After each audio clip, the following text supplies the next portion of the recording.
ጓደኝነት የሚባለው ነገር ላይ ነው ጓደኝነታችን እንዴት ነው እንዴ እኔ ለመናገር ምፈራው ሰው ጓደኛዬ እኮ አይደለም መጥፎ ነገር ያያደረገ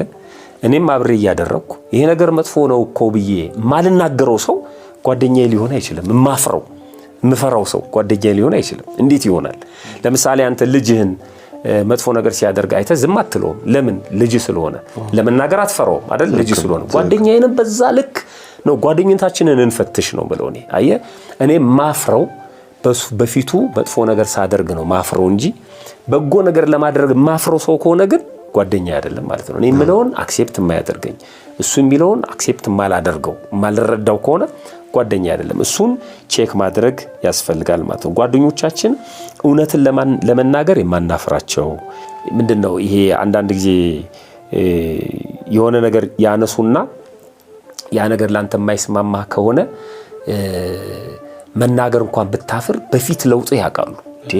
ምን ነው ደብሯል እንደ ይሏል ራሳቸው ማለት ይሄ ነው ጓደኛ ማለት አየ በቃ ቀይሮ ወሬ በቃ ምትደሳላለው ይሏል መናገሩን እነሱን አክብረት ተዋል ወይ ደግሞ ሌላ ሰው አለ አጠገባቸው ግን በጨዋታው ላይ ሳትሳተፍ ስትቀር ያንተን ይፊት ለውጥ አይተው እንቅስቃሴን አይተው ጓደኛ ማለት ይሄ ነው በቃና እሱን መፈተሽ ያለብን ይመስለኛል እኔ በጣም ከባድ ነው ግን ያለበለዛ እንደው ይሄ ድሮ እናቶቻችን ህፃናት ምግብ አለበላ ሲሏቸው መጋት ታቃለ ተገታ ታቃለ አንተ ታስተውሱ ግን ሁላችንም ተገታ ያው ለበታናነቶቻችን አጥሚት በተለይ እጃቸው ላይ ያደርጉና እንዲያርገው አፍንጫህን ይዟል ስትዝም ብለ በግዳው አልበላ ስትል ማለት እንዲህ አይነት ጓደኛ ካለ መለየት አለበት የሚግተ እሱ የሚፈልገው ነገር ብቻ አንተ እንድትቀበል የሚያደርግ ከሆነ እሱ ከባድ ነው ምክንያቱም አንተ ከመጋት አልፋል ያኔ ህፃን ስለሆንክ ነው አሁን አዋቂ ነህ እኮ ስለዚህ ማንንም ሰው እየመጣ የሚግት ከሆነ ማንንም ሰው የፈለከው ነገር የሚያናገር ከሆነ እስቲ አንዴ ሰብሰብ በሉ ገሌን ቦጭቀው ካለ ለምን ተሰብስባለህ አንተ ከሱ ህብረት መውጣት መፍትሄው እሱ ነው መፍትሄው ጓደኛን መምረጥ በትክክል